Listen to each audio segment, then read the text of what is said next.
I've tried to show her Batushka already. Although it may have been like a weird thing because one of the first conversation things I had with her was like, "Do you listen to black metal?" Which I'm like, "Oh no." Looking back, that's not good. Wow. Abort. A way to show your white supremacy right there. Immediately. Black metal is the whitest genre. It really is. Also, white metal is also the whitest genre. Yeah. But it's not even a real thing. Anyway, continue. Christian black metal shouldn't be a thing, but it is. I mean, it's no different than regular black metal. Like musically, it's just true. It's just I would say less cringy lyrics. Unless if you're Horde, which is the very first one, but I also just think titles like Invert the Inverted Cross are funny.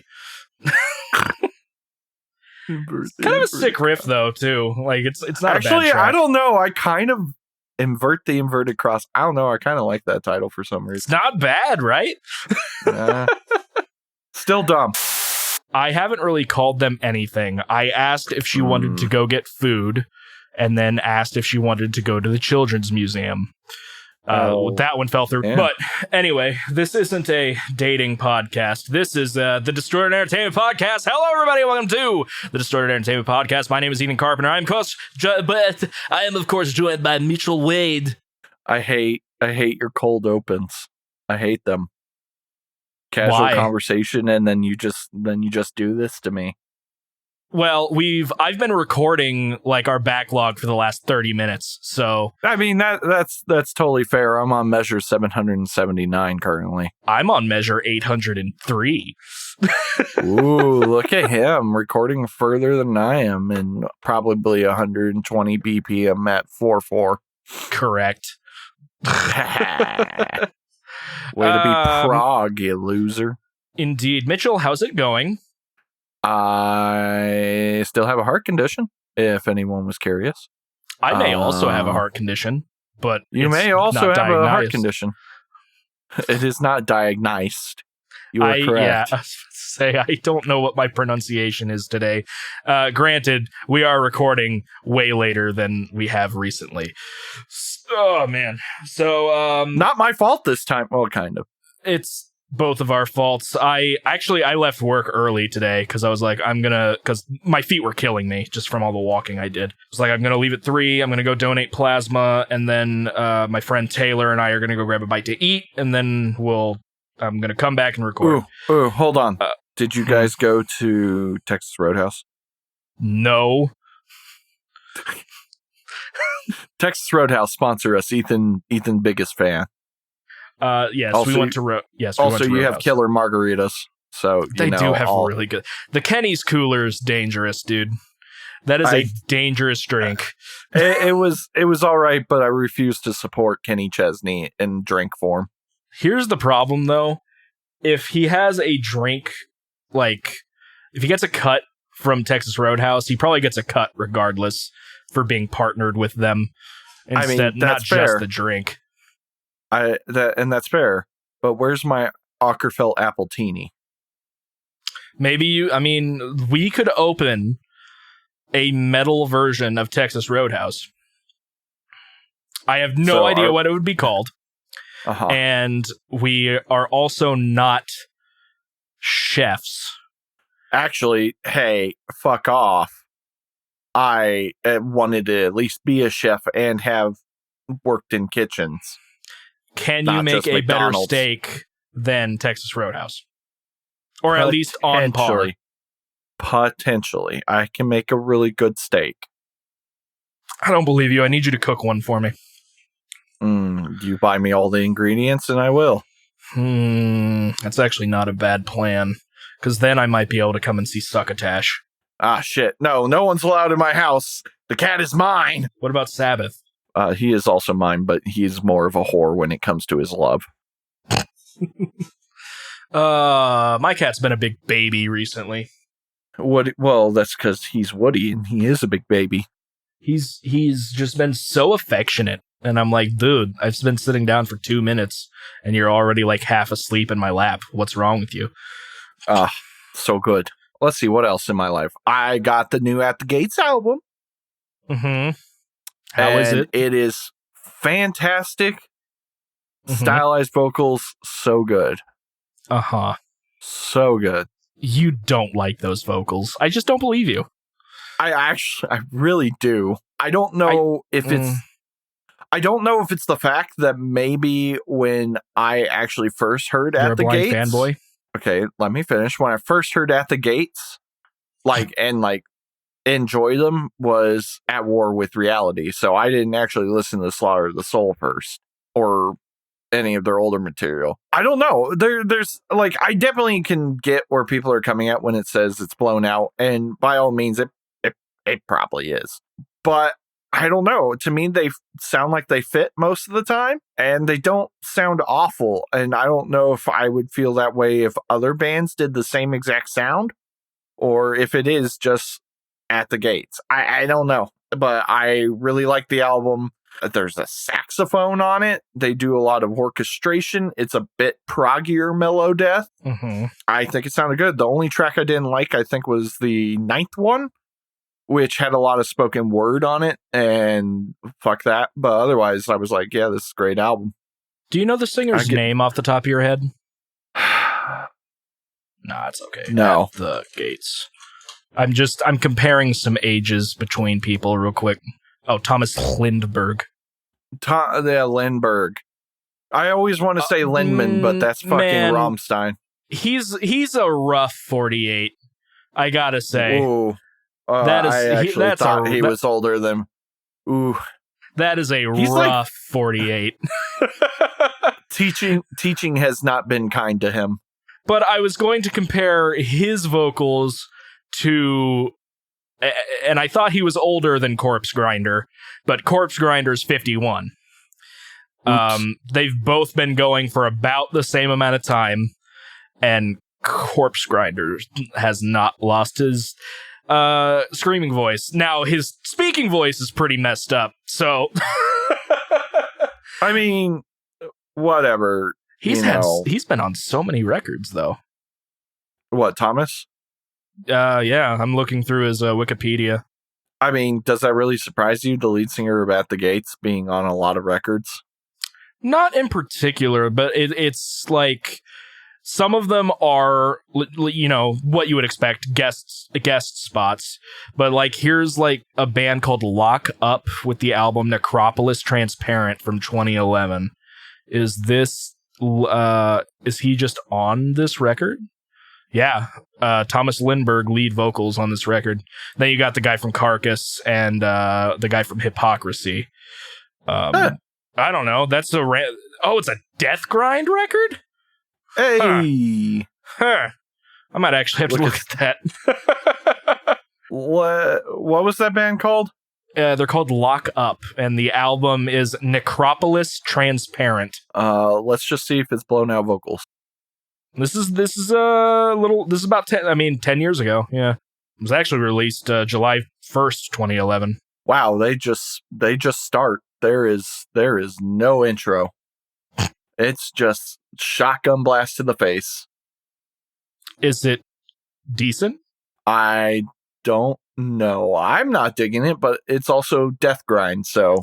Hold on, yeah, why am I not looking this up? Lock Up. No, not Dio. I do like me some Dio, though. This is not who we're... Necropolis Transparent is their most popular release. Brethren of the Pentagram, let's go. Yes. He sounds better on At the Gates. Yeah, it sounds like it's not as bad as it is in their new At the Gates record, but it has that feeling to it. It sounds so much better on their new record. I'm gonna have to listen to. Oh, he's actually on their 2002 album too. 1 second. Hate breeds suffering. Feeding on the opiate. Let's go. Ooh. It's definitely better. It's different than At the Gates, but he probably wanted to change up his vocals a little bit. It's interesting. I've just never heard of other bands he's been in, so I mean that's kind of cool. Like he was in a band previous to At the Gates called Grotesque. Gross. I doubt that this is going to be on Spotify because I'm going to try it. I'm gonna grotesque. No, not the Dying Fetus album. Yeah, they might actually be on here. Hold on. In the Embrace of Evil. No, this is a different band named Grotesque. Who would have thought there was more than one metal band called Grotesque? Yeah, I don't think they're on here. But on this particular band, he went as Goat Spell instead of Tomas Lindberg. Anyway, yeah. So I mean, what would you give the old New at the Gates record? 4 out of 5. 8 out of 10. Wait, isn't Per Nordgren like also well known? No, he's not. He doesn't have a page. I'll probably listen to it at some point. I just have not liked the vocals on the singles, and if I don't like the vocals to something, it really impacts my ability to listen to it. So, see, the vocals don't hang me up enough to not like everything about it, because the instrumentation is... I agree that the instrumentation has sounded really, really good, but I'm a snob, so... but that's my job. I'm a snob of different variety. Yes, the lame variety, you're right. Boo. I'm a vocal snob because I somewhat know what I'm talking about, unless if I'm trying to write clean vocals, and then I'm stupid. So you're good at growling. I will say I am decent at growling and screaming. I would not say that I am great, but I am definitely competent. Yeah, I haven't really listened. I mean, I have been listening to a lot of new music, but nothing new. I have heard that there's a lot of bands coming out with new music. Rivers of Nile, that's who I was getting stuck on. But apparently you didn't really like their new single. I thought it was hot garbage. Number one, most importantly, there was no saxophone. That's actually not my main hang-up. I know. But I would dig more sax. It did make that album very unique. No, I thought the vocals were kind of garbage. The lyrics were horrid. And not like in the grotesque way. They were just bad. Interesting. Rivers of Nile. Like the first song is called Clean. And I overall just found it kind of boring. I didn't like the guitar tone. Maybe it'll make more sense in the context of the album, but like... It's possible. The new Gojira record definitely had a song or two that was like that. But like, I mean, the first thing he says once I get there is, "I want your money." That is a Megadeth lyric. almost actually, the Train of Consequences. "I'm doing you a favor as I'm taking all your money." Yeah. I want your money. And like, just everything in this song is kind of boring. As a single, this does not hype me up for the album. At least like when Gojira released, Another World, I was like, yeah, okay, this is kind of good. It's just magma. But then they released, God, what was that second one that everyone fucking loved? We Were Born for One Thing. Born for One Thing. Yeah, Born for One Thing. And I was like, hell yeah. And then they released the other two, and I was like, wait a minute, no, go back.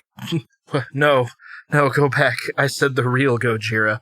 Otherwise, yeah, Rivers of Nile is the only other band that I was waiting for new material from in terms of singles. And yeah, that was very disheartening. I'm digging at the gates. I do get where people are coming from with the vocals. It just doesn't bother me. But I do hear it. It's not like I'm like, ooh, stylized. No, man, he sounds the exact same. He sounds exactly the same as he did. It's like saying Mikael Akerfeldt still sounds good live when it comes to growls. Rip. It's rough. It's rough sometimes. You can hear it in the Red Rocks DVD. I hate saying that, but it's true. And maybe that's one of the reasons he stopped doing growls on records, among the fact that he's just allowed to do that because it's his music. Fair. But yeah, I like Mikael Akerfeldt. I still enjoy the death metal songs they do live. but he doesn't always sound the best. I think his highs sound a bit better than his lows, honestly. But like Demon of the Fall, Red Rock, if I remember correctly, that was really good. It was either that or Ghost of Perdition. One of those two songs, he sounded actually very good, growling. So I don't know. Just don't think he probably, just like a lot of early 90s death metal bands, the technique hadn't been like solid yet. And you didn't have the one DVD that like saved everybody.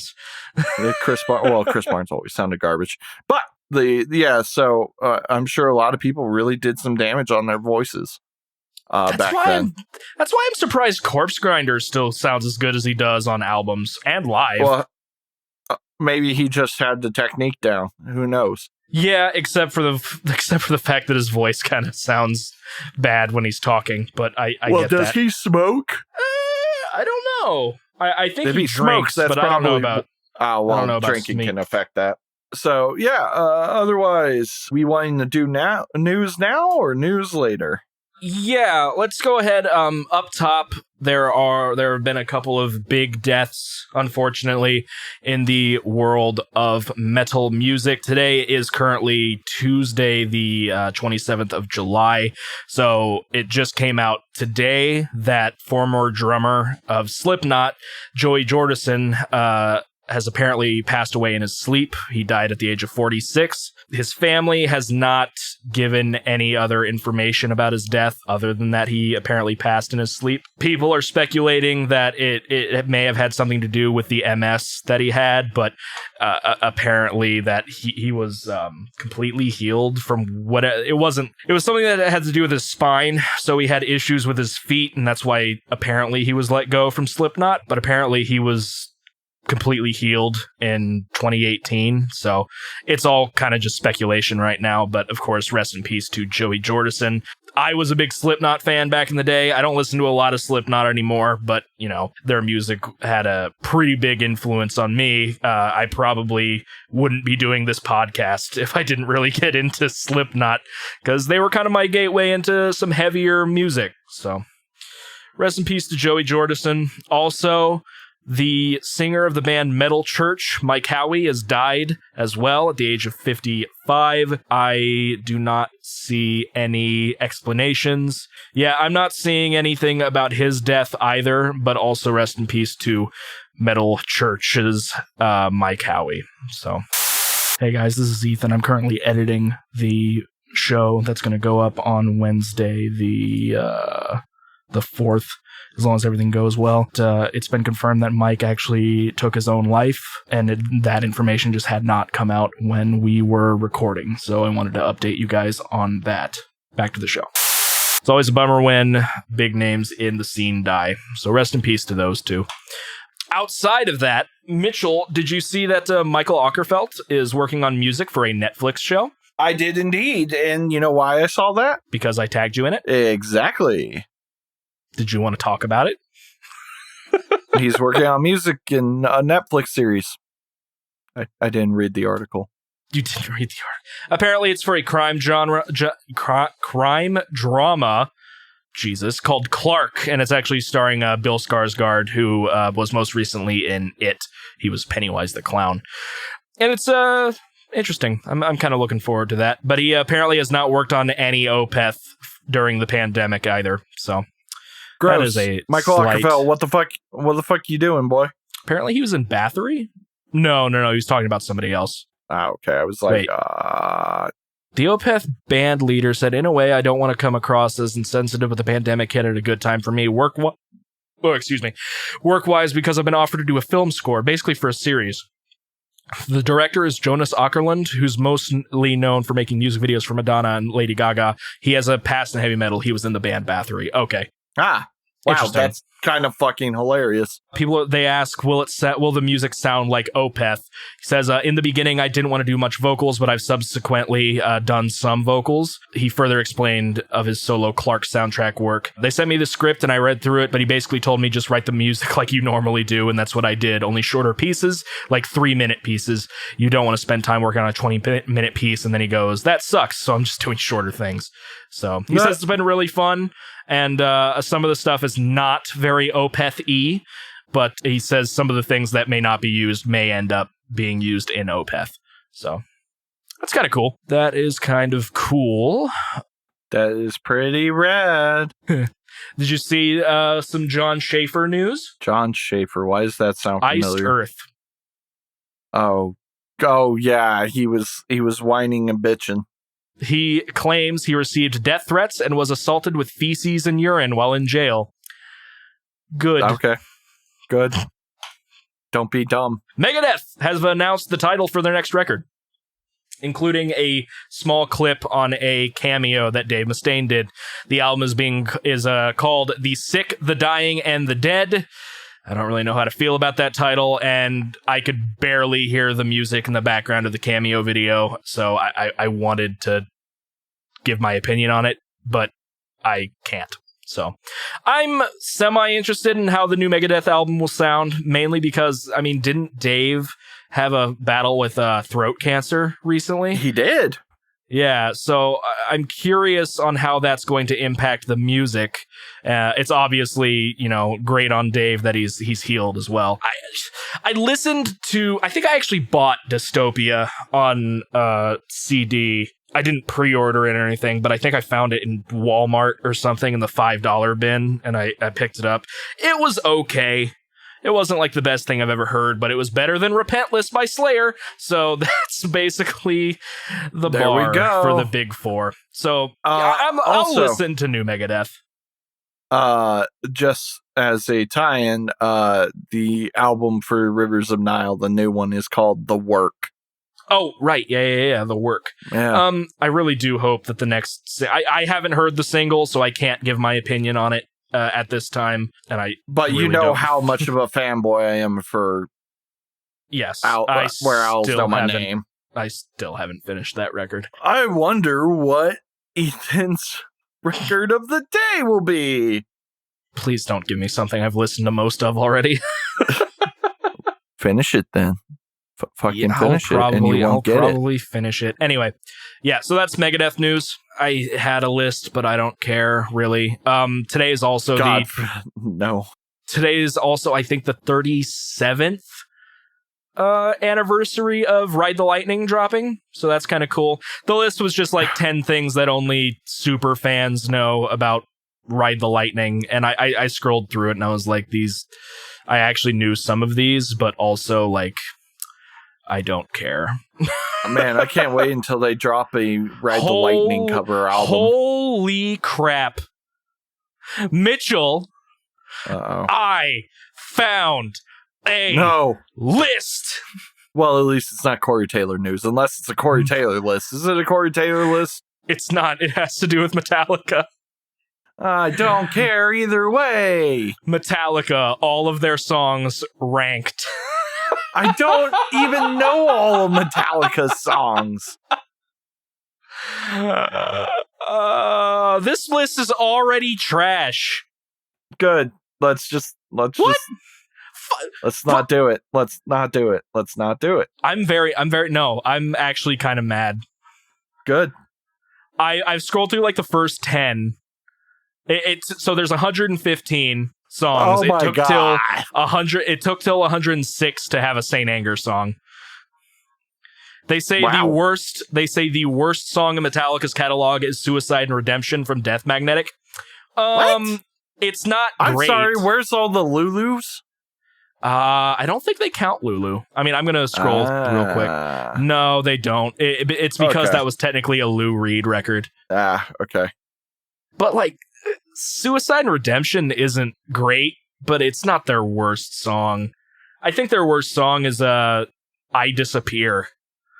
Now the question is, what's number one? What? No. I look, first of all, okay, I guess that does count because it's never been on any actual. They included an S&M track, but it's one of the ones that have never been on an actual album. So I typed in I Disappear, see where it popped up. 26th. That song is garbage. Who wrote this list? I just want to talk. He doesn't want to just talk. He's lying. I just want to talk. It's gonna be puppet. No, it's not puppets. Come on. That's an interesting take. Damage Inc. Weird. Okay. It's a great song. I'm not gonna lie. It's a great song. I feel like I have to make a video on this list. Do it. Or I need to send it to Fantano. One of the two.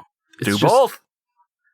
Make a video with Fantano. Fantano will not make a video with me. Where does the title track of Saint Anger list end up? Okay. All right. Well, apparently it's just not on this list. So they didn't even use every Metallica song. No, it's because I didn't put the period after Saint Anger. Please. 53rd. I actually do like that song, so it's not bad, but I don't know, man. I need to get like somebody that's actually a huge Metallica fan to react to this with me. That is definitely not me. I'm just kind of mad. I'm gonna save this stupid. Mad, scrub. I'm gonna save this stupid list, and I'm gonna find somebody. And we're gonna rant about this stupid list. You should get our friend Savannah to do it with you. If I can get her to listen to the entire discography of Metallica, sure. You mean the entire genre? Yes, the entire genre. Yeah. Okay. So yeah, Ride the Lightning came out a while ago today. That's cool. I have 2 more Metallica related things. Metallica's 3 latest albums get corresponding jigsaw puzzles. Not gonna lie, I kind of want to get one. I kind of want to get the Saint Anger one. My God, what's the other news? Yeah. Kirk Hammett, hints at Metallica's future, says band hasn't really peaked. That's not good coming from him. That's like St. Lars saying that. That's an insult. I think that's an insult to Kirk. I don't think Kirk's as bad as Lars. And if it was James saying it, I'd probably believe it because Papa Het knows music. There was something of him that he's like, I write lyrics when I'm happy and riffs. No, I write riffs when I'm happy and lyrics when I'm sad. When I'm emotional. Emotional, right. I just don't think you can hate James Hetfield. I think James is just one of those guys in the scene. I'm sure there's somebody that hates James Hetfield and gonna get like spam email. James Hetfield's a piece of garbage. Hasn't written anything some guy's good. Already going to review our podcast. Oh right, yeah. Jesus, I haven't checked to see if any reviews have come through. There was this dude that was commenting like dumb stuff. I don't remember his name, and quite frankly, he doesn't matter. Complaining about like SJW leftist propaganda, and I just laugh reacted it because those people are stupid. And which apparently they are. And we've taught it was about cancel culture. And if you're a longtime listener of the show, if you've listened to the show in the past year, we have discussed the whole thing of cancel culture before, where it's basically just another name for outrage culture, which has always existed, and people are dumb if they're falling for it. Now, dude found a public post I made basically saying, hey, if you like the show, please go and rate us on Apple Podcasts so that way the algorithm can do its algorithm things. Dude just said bet or whatever, or deal or something. And then he blocked me. And I was just trying to remember. I was like, where did this guy come from? Because I don't really remember. And then somebody liked the post that I shared. And I was like, oh, right. It was in the comments of this. So I'm expecting some dude to try and tank our review scores on Apple Podcasts, even though we only get like 4 listens on that. Basically, our website and Spotify are 2 of the main listens. I don't know. People are stupid. He's kind of trying to do cancel culture. That's a real SJW move, my man. Yeah. What a snowflake. Who's messaging me? Stop messaging me. Kirk Hammett says the band hasn't peaked. I mean, don't get me wrong. I hope they haven't, ? But I'll be surprised if they haven't. So, hey, guess what? We got a 5-star rating. Yeah, he hasn't gone anywhere yet. I don't think ratings. I think ratings take like a few days. But damn, either that or he rated on the Facebook page and I can't see it because he blocked me. But I assume that you would have reacted if you got a notification about it. And I feel like I would have got a notification about it too. I just wouldn't have been able to see it. I didn't know people could rate on Facebook. Mm-hmm. We have you can any? leave reviews. Oh, reviews. Oh, man. 0 out of 5 stars based on opinion of 0 people. You're right. He doesn't matter. I hope he listens to this episode. Anyway, okay, I only have a couple more music-related things. Iron Maiden dropped a new song. Heavy Metal Legends Iron Maiden dropped a song on my birthday, actually, July 15th. Woo. The song's called Riding on the Wall. It's fine. My opinion of Bruce Dickinson's vocals are pretty much the same as it was for Book of Souls, their last record. He just sounds like he's kind of struggling to hit the notes. He's definitely in a lower register, and I can't blame him. He's getting old. It's kind of the same thing as Thomas from At the Gates. I still think he's a rough 48, though. The Writing on the Wall had a little bit of a southern flair to it, especially in the beginning. It had like kind of that old country groove, which I actually really enjoyed. And the vocals were okay. Nothing to write home about. Overall, I'd say the song is worth a listen. It doesn't make me super excited for new material, really. But they're just kind of a legendary band, so I'm going to check them out whenever they drop music. And I listened to the new Bullet for My Valentine song. It's good, I guess. It's actually fairly heavy. Lyrics are a bit edgy, but otherwise, like, there's some cool riffage. The drums are pretty heavy as well. And the vocalist sounds like he's actually screaming pretty, hard out, versus earlier material. I don't know. Bullet for My Valentine's Parasite was pretty decent. Better than their last song, which I think I also tried listening to, and it was just okay. I don't know. I think the new Bullet for My Valentine gets a thumbs up from me. I have no opinion. That is all of my music news. Do you have any other music news? Music. No. But video game. Yes. I'll let you tackle that.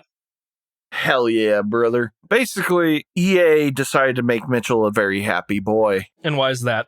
They are re-releasing Dead Space, and it looks horrifying, which is great. And what's even better is a lot of people were like, oh, but Visceral Studios isn't working on it. And that is true. However, one of the co-directors, I believe, is helping. So he's overseeing the entire project, and he even said he was excited. So fuck yeah.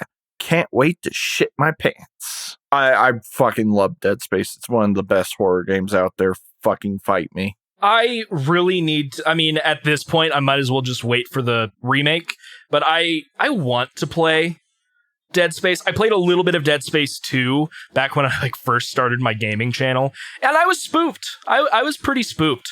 Dead Space 2, very good. Dead Space 1, I always enjoyed it because, I don't know, spoiler alert, you're going insane throughout the entire game, and they did a really cool, which, you kind of knew that if you already played Dead Space 2. Mm-hmm. Except in Dead Space 2, you're already insane. But in Dead Space 1, you start out and you get on the Ishimura and everything's quiet. And what they did with the sound design is each level, you progressively start hearing more things that are not actual things. So it's by the 5th or 6th level, you're hearing whispers just randomly. Mm-hmm. Versus at the very beginning, all you're hearing is ship noise. And it really puts you on edge. The sound design in that game is absolutely fantastic. And I played the ever-living shit out of that game. I think I beat it 7 or 8 times. So it is one of my favorite games of all time. Dead Space 2, I have actually only beaten once. I did a second playthrough, but I never finished it, and I don't know why.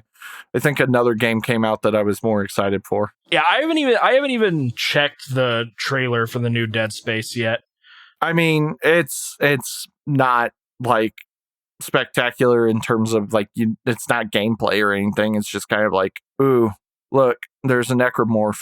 Ooh, look, there's Isaac. That's it. Isaac, you say? The Binding of? You know what? I'm really surprised that they didn't try to get a little Isaac Clarke sprite in The Binding of Isaac. I'm not, because You're Edmund right. McMillan EA. only has so much money. You're right. Fair. It's probably a mod.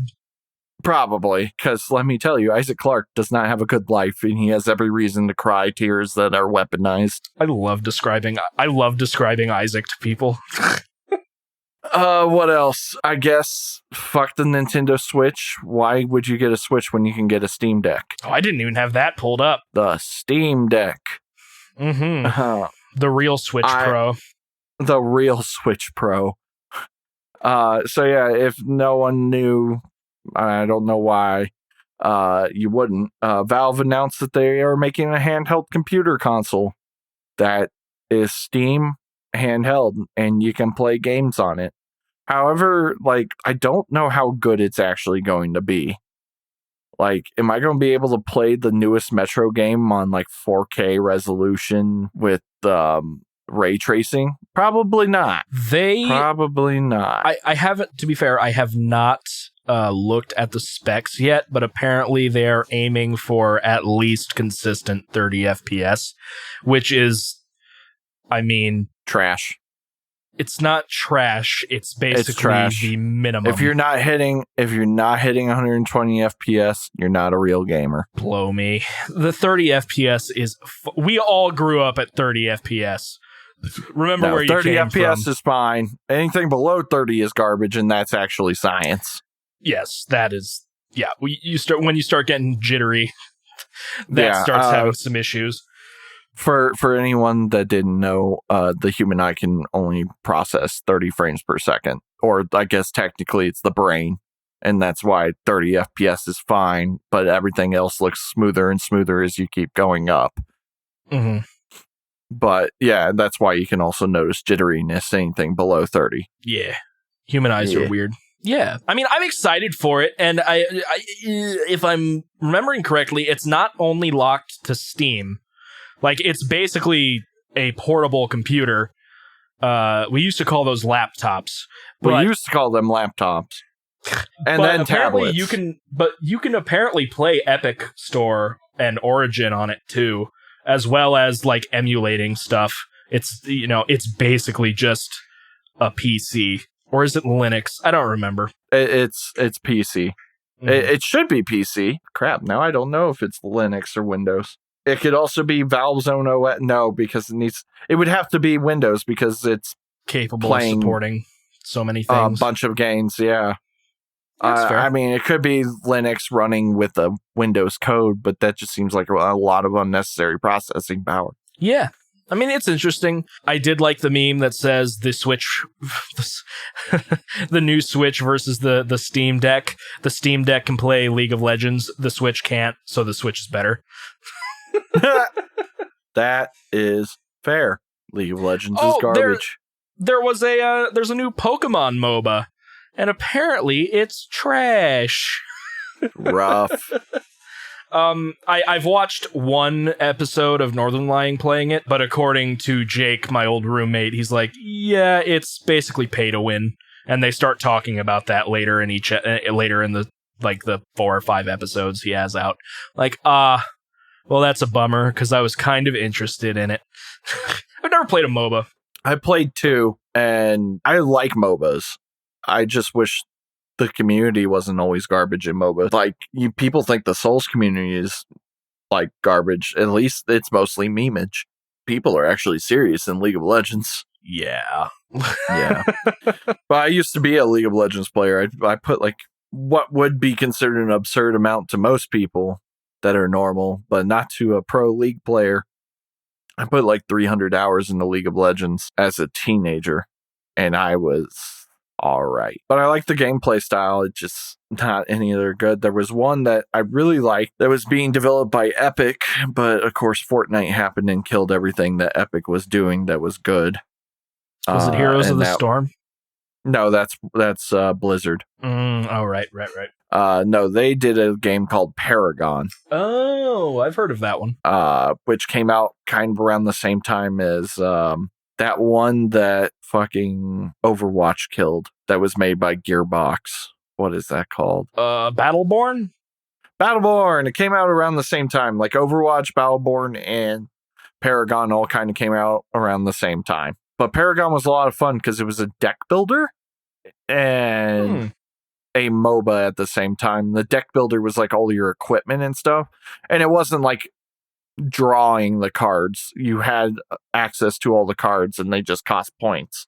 But you actually built the deck, if that makes sense. So like there was a bunch of collectible cards that you could get that was your equipment to improve your character over the game.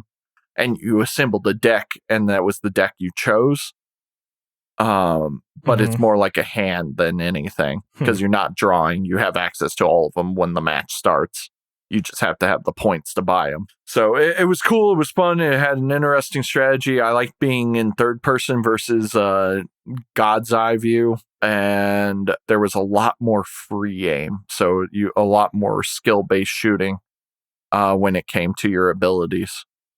And they had some really rad people. There's apparently a version of it on Steam, but I don't think it's doing well. Fortnite also killed Unreal Tournament remake by Epic, which pissed me off because that was a lot of fucking fun.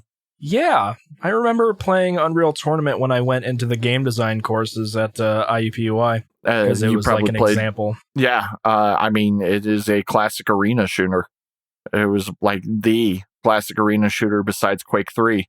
And yeah, they did a remake of it after Unreal Tournament 3 wasn't the most popular Unreal Tournament, but it was still pretty good. It was hella beautiful. Anyways, I think that pretty much answers everything. Cool.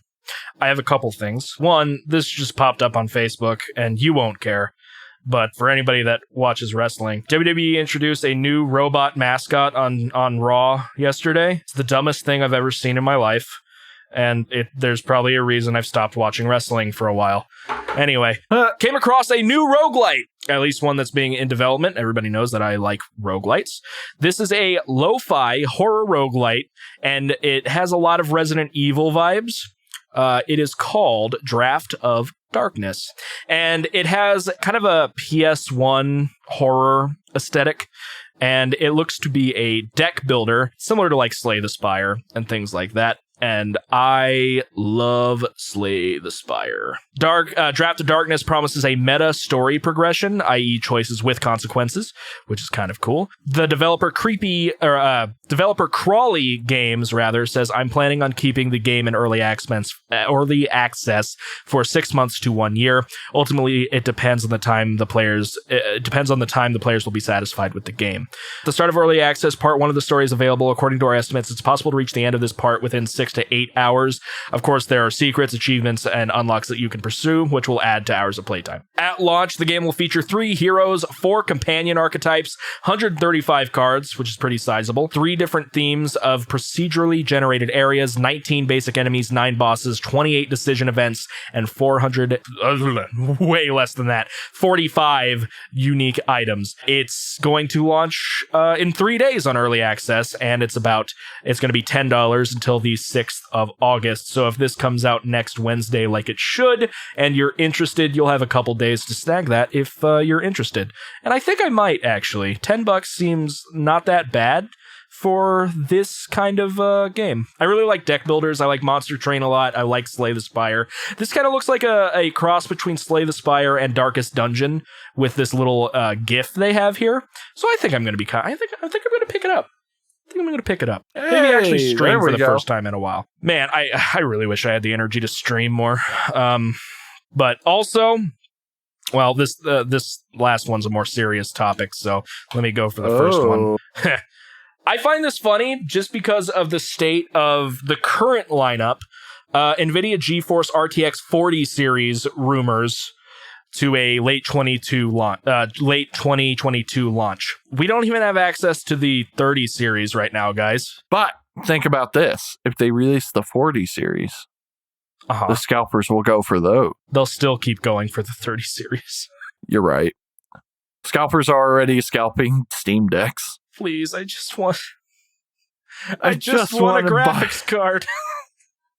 I want to upgrade my computer. Also, I read that apparently the next series of... Oh, crap. What's the other company? Radeon. The next series is like tripling the amount of cores that their 69 series had. 6900 XT.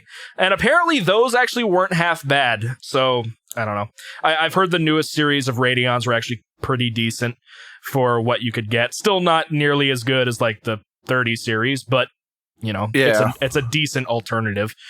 I've run Radeon before, and I just personally prefer NVIDIA. Same.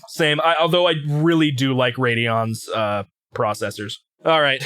And then this is a bit more of a serious topic. I don't know all of the details, so I don't want to get too deep into speculation, but there seems to be a lot of problems with Activision Blizzard going on right now. There are talks of employees planning a walkout at the time of recording tomorrow due to so this is a quote from the article. Activision Blizzard employees have announced plans to stage a walkout on July 28th to protest the company's response to a lawsuit alleging discrimination, sexual harassment, and, quote, frat boy culture at the company.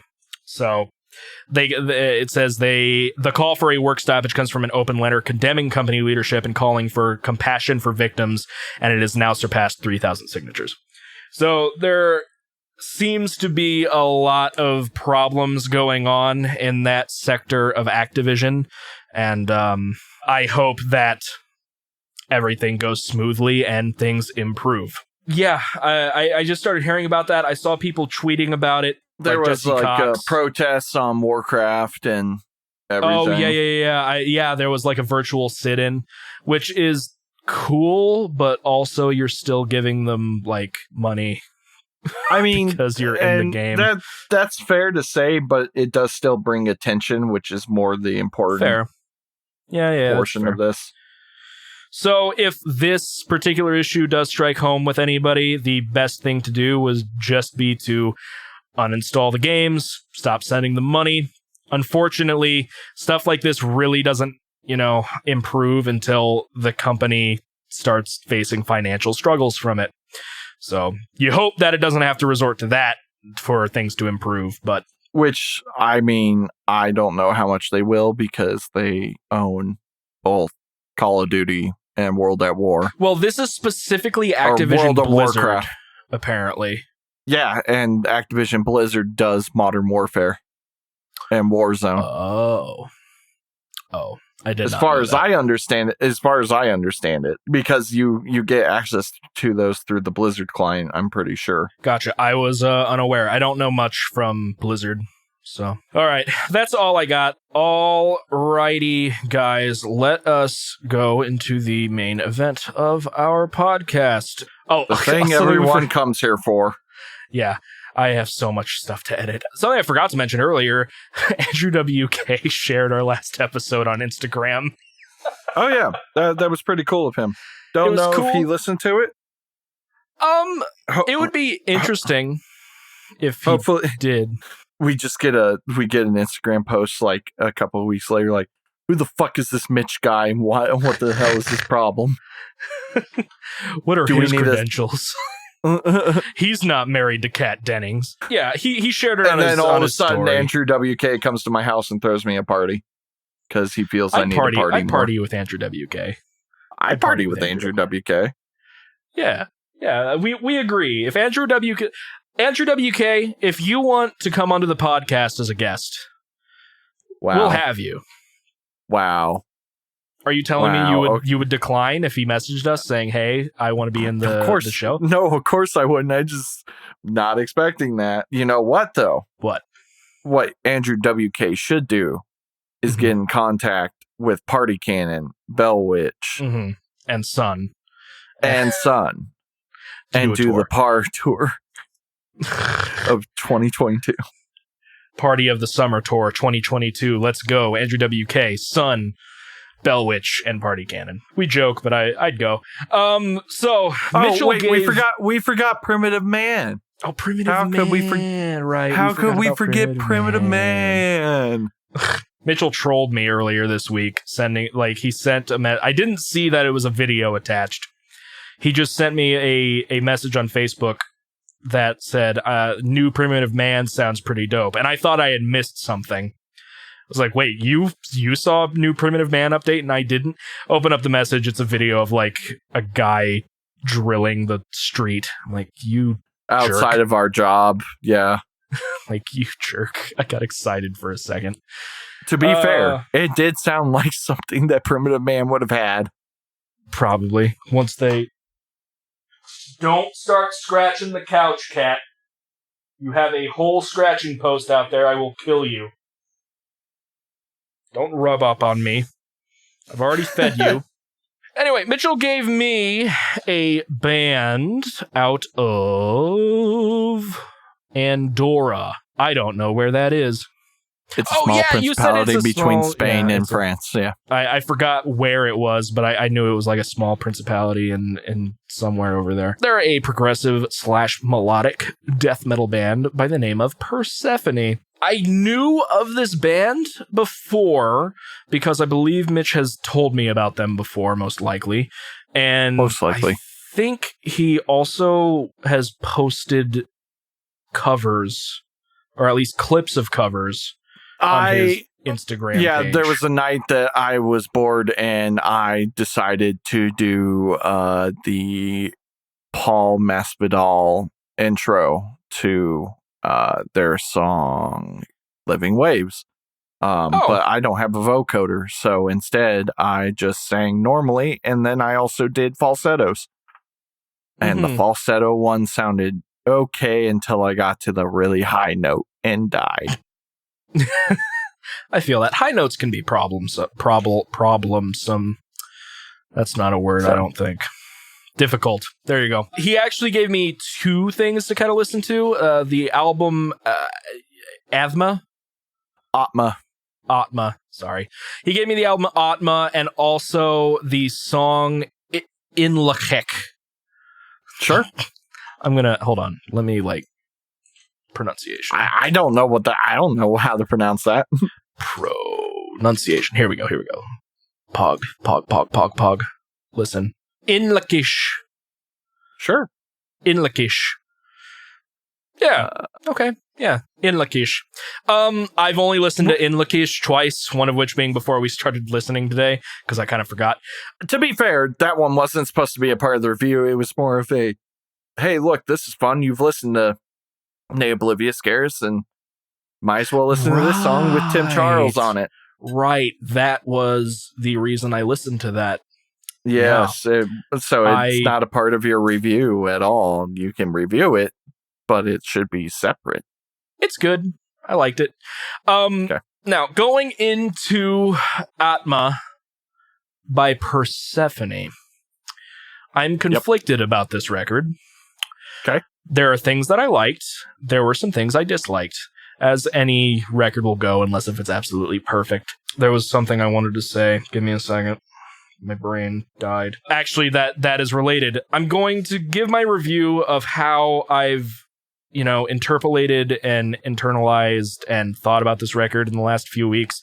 But full disclosure, my brain's been a little weird these past few weeks. We actually had to push back recording because I just couldn't get into the right mindset to listen to this thing.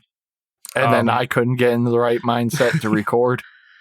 Yes, so I finally got, to it where I was able to listen to it. I think I've spun it 3 or 4 times now, but just keep in mind, my opinion of this might change in the future because I did like some things. Firstly, I don't really understand Paul Masvidal. The first few times first of all, when I first listened to the record, I didn't realize he was on the opening because I just didn't notice that, the singing here is vocoder. Once Living Waves hit, though, I was like, this must be the guy from Cynic. This sounds weird. I don't really know if I like it. No, I think it's fine. There's no real issues with it. I don't think it really makes me want to listen to Cynic all that much, though, but I'm sure that there's more to it than that, at least for their older music. Are you sure about that? Do I need to get rid of the Cynic record that I was about to give you? Was a joke. Aathma. I'm gonna mess it up this entire time. One complaint I have off the top is I didn't really get gripped by this album my first couple of listens. As usual, I did do my thing where I, heart the songs that I like as I go through. Didn't heart anything my first time through the record, mainly just because I was still kind of getting into the mood to listen to something like this. The second time, I really liked Stillness is Timeless, but I think it's one of those songs that also has moments where it goes into, just a bit more straightforward death metal. And that is kind of what I liked it when they kind of buckled down and like got a bit more brutal throughout the record. It's just kind of the stuff that I worked to, or I gravitated to. Now, unfortunately, that is not a major thing in the record. They do it very scarcely throughout the album. When it happens, I do like it a lot. And then through my last listen, I noticed that nothing really gripped me until No Faced Mindless. So like the first 15, 20 minutes of the record, I didn't feel much for. Cosmic Walkers, I was kind of meh about. Is Cosmic Walkers or is it Vacuum that has the constant piano? Actually, I could probably just pull it up. Hold on. Yeah, because I'm going to be honest, I can't remember which one has. I know what song you're talking about. I just can't remember. Yeah, it's Cosmic Walkers. I hate that song. Aw. I mean, not hate as in I think it's bad, but I feel like they really like their pianist. They really like piano. And after listening to this album a lot, I'm like, I don't want to hear piano anymore. I'm going to go listen to Bloodbath. Sorry, Flesh God Apocalypse. Like, it's not bad. Cosmic Walkers just got a little annoying because it had that constant piano run through most of the track, and it just didn't really do much for me. This album... Mo's such a good keyboardist. I'm not denying that. I think there are moments in this album where they really get lost in the whole atmospheric... pretty. The phrase that kept coming into my head is I think they get up their own butt a little bit with the grandiose atmospheric sections. And the thing is, your head might be in your own butt and you're like, it's nice and cavernous in here. It can be really pretty. But the problem with your head being up your own butt, as we know, the sun doesn't shine there. So it's really hard to get a judgment on the passing of time. So I think... that they kind of have issues where they stay in that mode for just really long swaths of time. Maybe that's the point. That's the point. It could be the point, but I didn't like it that much. Well, you're dumb. I'm not dumb. I don't think it's bad. It's not really my thing for a lot of it. Return the slab. Return the slab. 5.5. Damn. And this is going by, how, because my first few listens through this, I find myself just being a little bit bored through some of the sections. Not that stuff isn't pretty or like it's technically bad. These are very talented musicians. It's just something that isn't gripping me all that much. And if my basis for an album that I feel nothing towards one way or the other is a 5, I definitely liked it more than I disliked it. So that's why I'm like a 5.5, a 6 maybe on a good day. I still recommend it.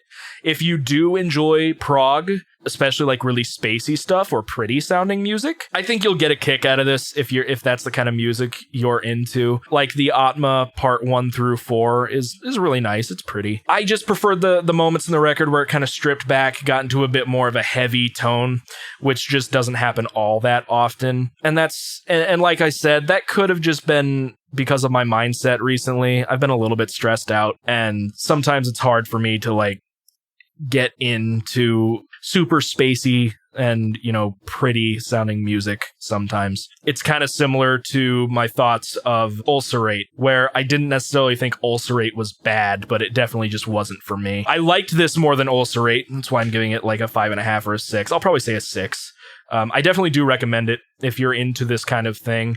And I'm interested in looking at their other music. You said that their record, Spiritual Migration, is really weird. It's really good. I was tied between Aathma and Spiritual Migration. It's less spacey, I guess. It's less pretty, at least. Gotcha. A little bit heavier. But it still will, as you put it, get up their butt. and they do still like to go on with things. That's kind of their thing. A bit nicer in that record. And then Shinken's also a really good record by them. But I'm looking at their reviews. None of their albums are rated badly. Yeah. I haven't listened to anything beyond Shinken. Gotcha. Spiritual Migration is actually their highest rated one at a 99% with 5 reviews.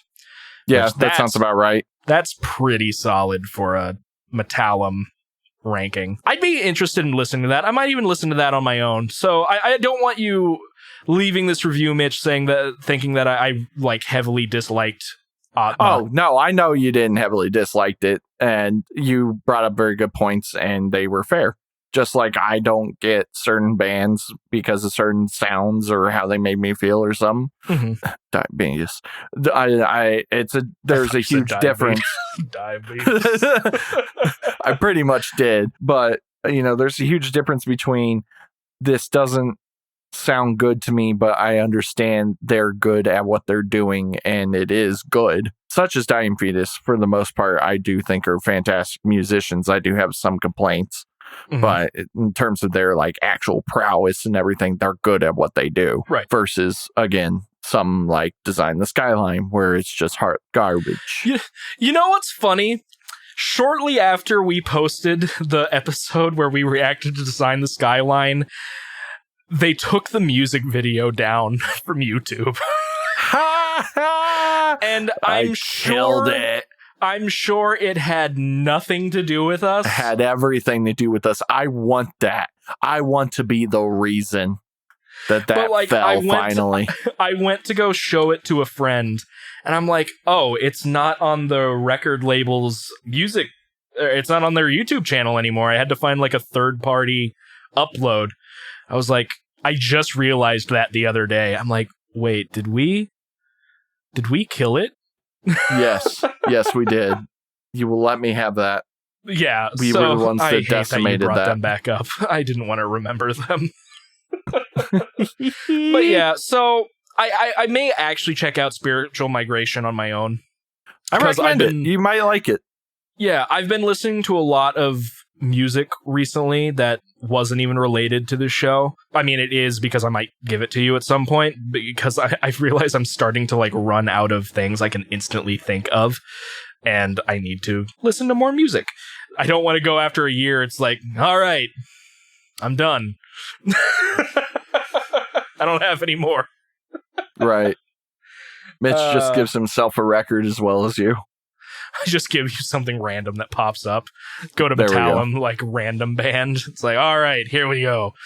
But yeah, so that was my thoughts on Aathma. I'd probably give it a 6. If you're into progressive / melodic death metal, even a little bit of techie, I guess that's involved in progressive. There's a lot of like arpeggios and, sweep picking and fantastic musicianship. It's just this record really didn't like hit me too hard. I am interested in listening to their other stuff. I guess they re-released their first record last year, The Truth Inside the Shades. So, which I should listen to, but I haven't yet. Yep, that's all I got on my end. Mitchell, what did you listen to? Well, you decided to give me a man that I have listened to before, and actually, in some ways, no, actually, I take it back. I didn't get you into Debbie. You got yourself into Debbie thanks to Nail the Mix. Mm-hmm.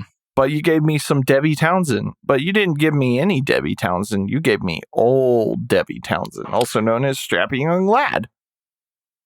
The record was Alien. It was not Alien. It wasn't? No, it was City. Right. I listened to City, not Alien. I've never listened to Alien, so I can't have an opinion on Alien. Wow, really? I thought you were going to give me Alien. No, I gave you City because I really like the song Oh My God and Detox. Oof. My dude. I listened to the wrong Debbie album. Well, I do know a few songs off of this, so I don't know. Wow. Tell me about Alien. No, it's fine. It's fine. I can listen to City very quickly. It's only 39 minutes. Talk about Alien. I listened to that album like 4 or 5 times too. The only songs I know are Skeesis, Shitstorm, and Love. I might know We Ride too, but I have not listened to all of Alien. So you're basically just going to be telling me about an album I haven't listened to. Make it count. It's like off of Zilthoid. Make it perfect. I fucking hate my life. How is this like the one record you haven't listened to? I've listened to their first record. I listened to all of City yesterday. I just haven't gotten to Alien yet. Ah, fuck. Okay, well, I listened to the wrong record. I fucking suck at my job. I'm tired. I'm dying from a heart failure. You can't use that as complain an to plane. I can. You can't use this. I'm incompetent. I'm incompetent because not enough blood has flowed to my brain. Because heart. I should have known because you sent me something yesterday. It's like, I could see Mike Patton singing Love. Something to, and I just thought, maybe he's listening to just Other Strapping Young Lad. And I was, I didn't think that, he's listening to the album that Love is on. Oops. So, I made a fuck up, everybody. What a fucking surprise. That's my entire life. I listened to the wrong record, but the right band. So we have joked about this happening before. It finally happened. It was bound to happen someday. If you want, you can listen to City on your own time and just let us know on a future episode or something. And I might do that. Oh, okay. Well, that's good to hear that you're not against it. Yeah, I'll probably, do my assignment at some point. I'm very well known for turning assignments in on time and not with that. Yeah. Not like a full year extension or anything like that. So I'll talk about City in a year. Anyways. I'll give it to you again next year. even fucking better. It's just like, well, you didn't listen to the right record, so my assignment for next episode is City by Strapping Young Lad. I should have expected something when you said that thing about Mike Patton and Love yesterday, but whatever. What did you think about Alien by Strapping Young Lad? I liked it. It's Devi. It's great. There's not much to complain about. It sounds a bit heavier than most Devin Townsend that I'm used to, which is saying a lot because Deconstruction is pretty fucking heavy, heavy Devi, if you will. I really, really freaking love the song Love. Yeah, the chorus in it, classic. The chorus in it is just fantastic. Shitstorm, I was not a fan of, actually. I get sick of speaking parts in songs. I don't mind it every now and again, but Devin seems to like to do it a lot. That's fine, but it feels like it detracts because it's not in a rhythm really per se. It's just him talking. And that's my main complaint about Shitstorm. He doesn't do it as much in the rest of the songs. I was telling Ethan at work, I was listening to Love, and it's I feel like the guitars are Faith No More-ish. And I could see, honestly, Mike Patton doing the song vocally. Maybe, not in the exact same style as Devin Townsend, but I actually did look up to see if Townsend and Patton have ever worked together, and Devi was asked about it at a Q&A, and he said he doesn't think he ever will. He said that it's not necessarily about his talent or anything, and he even admits his reasoning is kind of weird or nonsensical.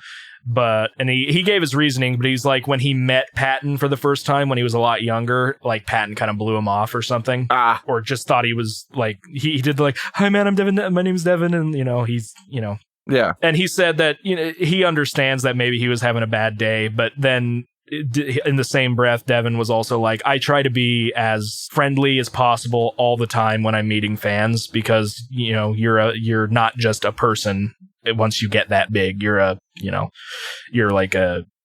beacon for people. So he just said that since he blew him off, he never really thought about working with him, which I think is kind of a bummer. I think they would be able to make some crazy stuff, but also apparently Patton and Townsend both are renowned for being very controlling in the studio. I can believe that. How they want their sound to be.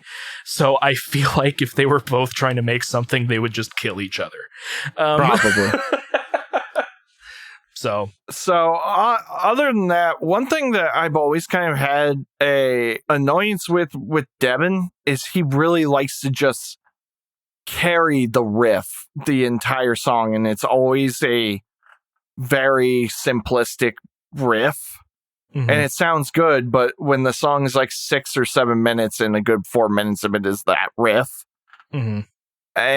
so like example, the riff in Love where it's just like that's like the entire song.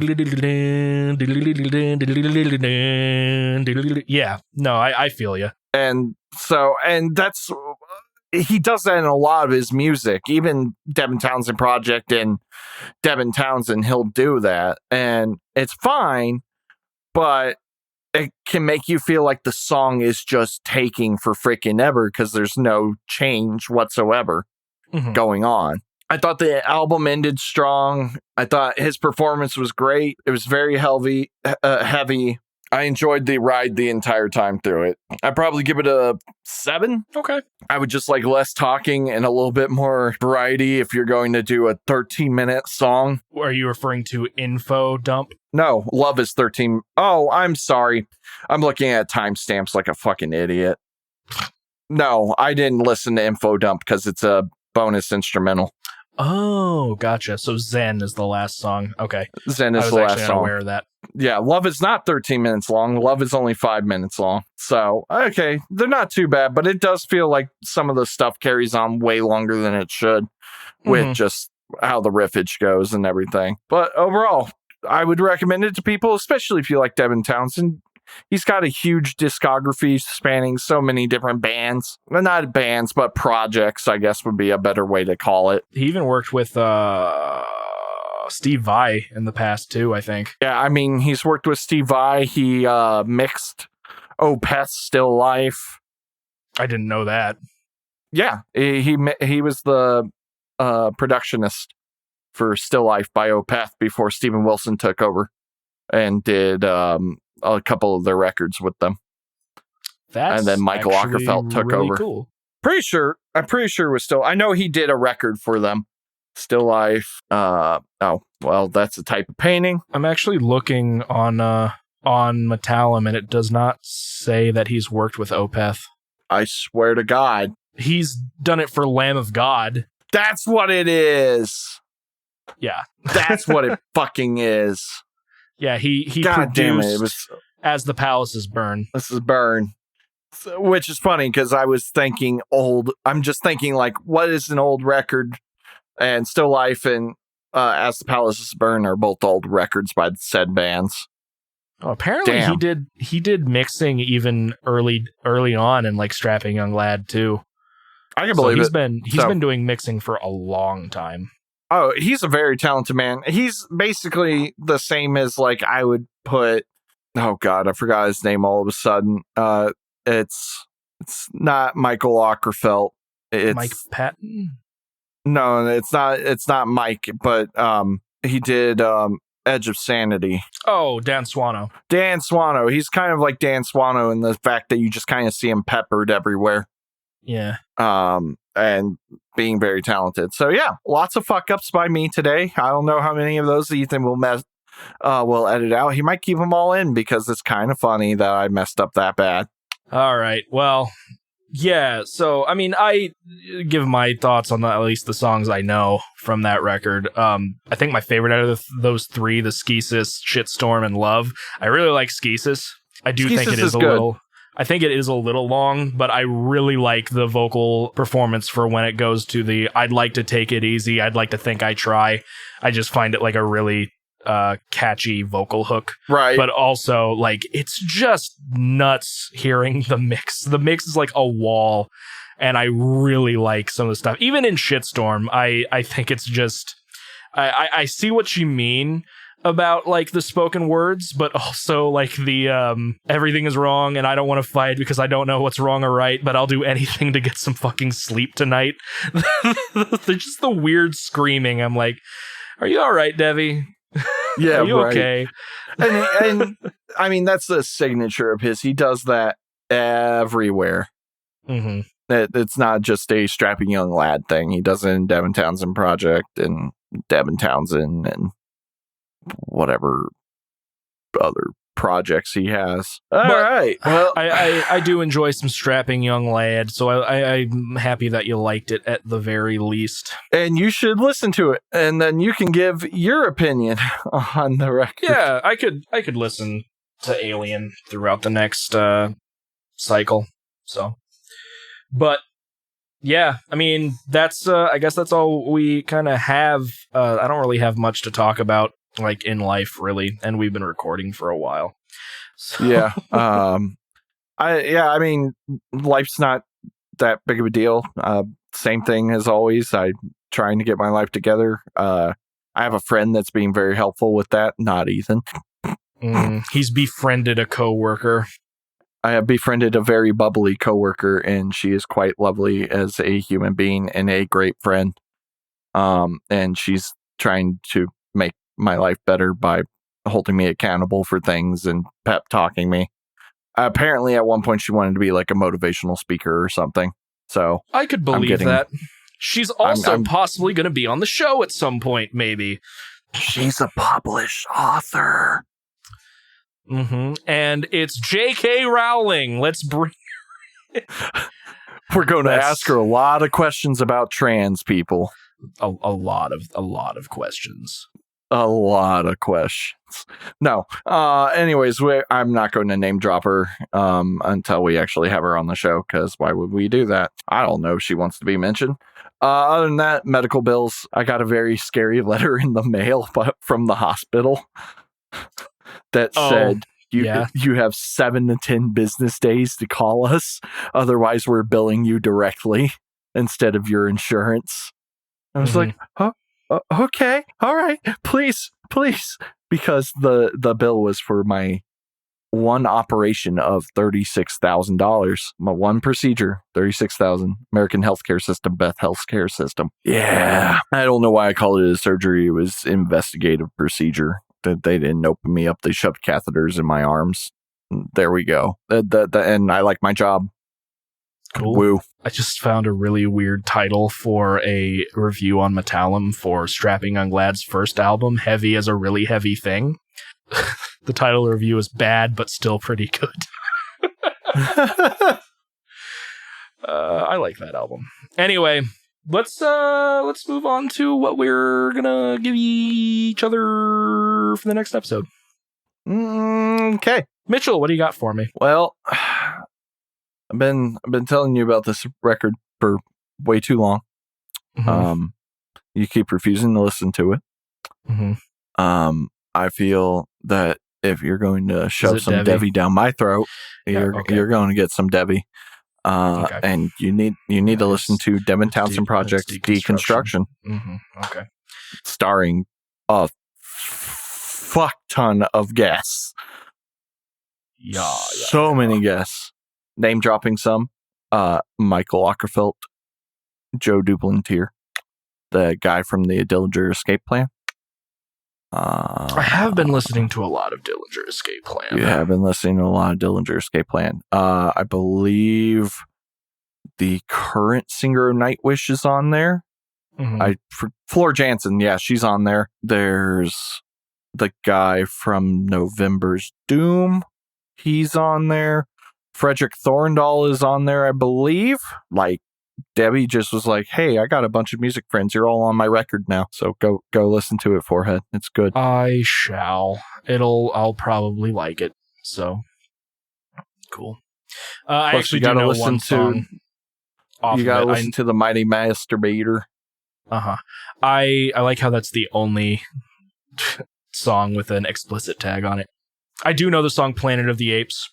And I've known about that one for a while, even before I got into Devin Townsend, because I was made aware of the lyric, "We all ripped off Meshuggah." And back when I was still getting into like the heavier stuff, I was like, that's interesting. I waited like 4 minutes for that one lyric. It's a good song though. I dig it quite a bit. So, okay. Cool. Okay, so let me go through the guest list very quickly because it won't take me too long. Obviously, you got Devin Townsend, Ryan Van Poderion. He did drums. And then you got Dirk Verburen from Megadeth doing drums. You got Paul Kerr from November's Doom doing vocals on Praise the Lord. Mikael Akerfeldt of Opeth doing vocals on Stand. Eson from Emperor and his solo project Eson doing vocals on Ular. Does Michael growl? Yes. This was prior to him. This record came out like back in 2010. So he was still 2011. So he was still growling. You have Tommy Giles Roger from Between the Buried and Me doing Planet of the Apes. You got Joe Duplantier doing Sumeria. You also got Paul Masvidal doing Sumeria. Both of them did vocals. You got Greg Puciato from the Dillinger Escape Plan doing vocals on The Mighty Masturbator. Floor Jansen did some soprano vocals on Pandemic. I swear to God. Oh, there he is. There's Frederick Thorndal. You got Odirius Rungus from Guar doing vocals on Deconstruction. Ew. You got Frederick Thorndal doing a solo on Deconstruction. You got a guy named Florius Magnus Meyer from Morian, The Hungry Gods, Dark Fortress, and a bunch of other things doing undertones on Stand and The Mighty Masturbator. And you got the Prague Philharmonic Orchestra, which is the same orchestra that works with Septic Flesh. Oh, nice. So I think you're in for a treat. Oh, yes. Right, Dillinger guy is in Mighty Masturbator. Okay. Yes. Okay, yeah. I mean, we'll be talking about a lot of Devi in this period of our lives. All right, cool. Just wanted to check that. We're planning to do something cool for our 1 year anniversary. We'll talk about that once it gets a little bit closer. We do know that episode will go up on the 15th of September, hopefully. So, we accounted for August this time. Yes, we finally, I counted correctly. I'm going to listen to some Devi next week, and I'm going to listen to the correct album, hopefully. And Mitchell. Yes. I've been listening these past couple of weeks to a very strange band. I'm not looking forward to this. Yeah, it's called Primus, and we're going... No, I'm kidding. Fuck you. I assume you know of the band Mr. Bungle. I do, because I called him Mr. Bungalow at one point. You sure did. So I have been listening to a lot of Mr. Bungle recently. I've listened to their entire discography, at least that is available on Spotify. They have a lot of demos and stuff that were made before their first official full length. They're a very strange band. I completely underestimated how odd they were. And would you say they are more odd than Desona was? I did say they were more odd. And like Primus is kind of my baseline for like weird music.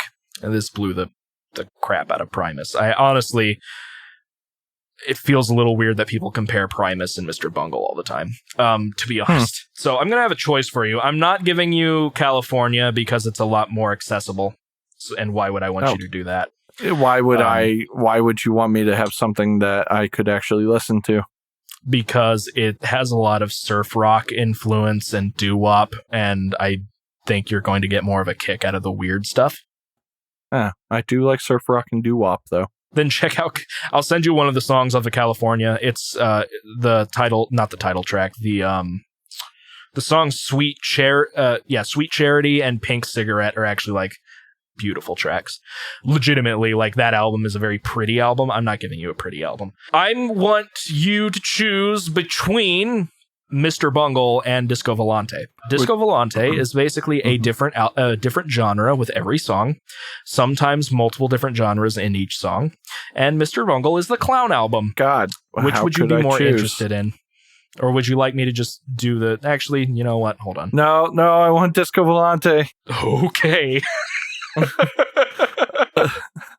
I don't want the clown one. The clown has a lot more it's a bit more accessible than Disco Volante. I might as well go full force, shouldn't I? All right, cool. It's not, and it's not like I can't give you the Clown album later. I mean, it'd be real cool if you didn't. Unless I really like Mr. Bungle, which will be interesting. Here's the thing, though. If you don't like Disco Volante, you'll probably like the other ones more. Possibly. They're one of those bands that literally everything sounds completely different.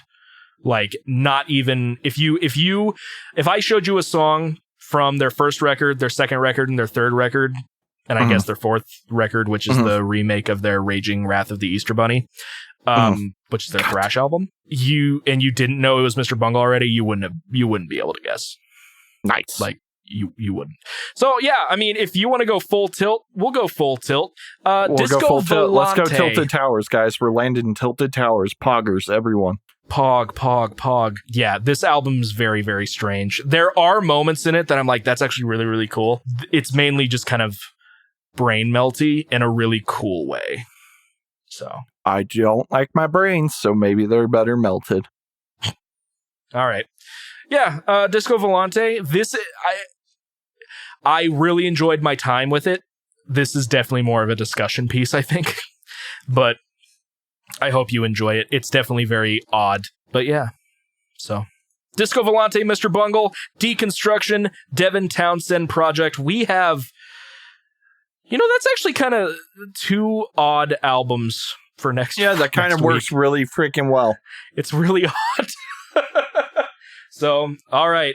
I've also maybe a review of City. Maybe a review of City. You might need it to have like some cleansing between listens. Listen, I picked Disco Volante and then accidentally listened to the Clown album. You'll know if you start listening to the Clown album. You'll know. Great. I've been listening to that one. Like, I've only spun through Disco Volante twice. I have been listening to a lot of Mr. Bungle, but I think it's just because Disco Volante is very, very jarring. Gotcha. So I think you'll definitely find it interesting. We're going to go through a couple of weird records next episode. And I don't have anything off the top of my head that I'm going to be sharing at the end of the episode. So, hey, That's future fine. me, can you go ahead and drop down a thing? Today's outro will be Fermi's Paradox by Indiana prog rock / metalcore band Phantom Conscience Syndrome. Cool. It's not that hard forehead. Yeah, I know. I need to start pimping the show No, I'm telling future you, it's not that hard. Fair enough. Just drop it down. Yeah. Thank you guys for tuning in to the Distorted Entertainment Podcast. You can find us on Facebook.com/distentpod. That's DISTENTPOD. Replace the / with an @ on Twitter, and you can find us there as well. Remember to like. Do you actually subscribe. actively do that Twitter? I post things on there on occasion. I've used it a few times. I think my last tweet was, "What's the point of making music if you're never going to surpass the Kirby soundtrack?" And that's fair. Yes. So I occasionally have stupid jokes on there if you're interested. Remember to rate us if you listen to us on a place where you can rate us. It helps us a lot. Share it with your friends as well if possible. Yeah. Thank you guys for tuning in. My name is Ethan Carpenter. I am joined by Mitchell Wade. Everyone have a wonderful day. Bye-bye. Pog.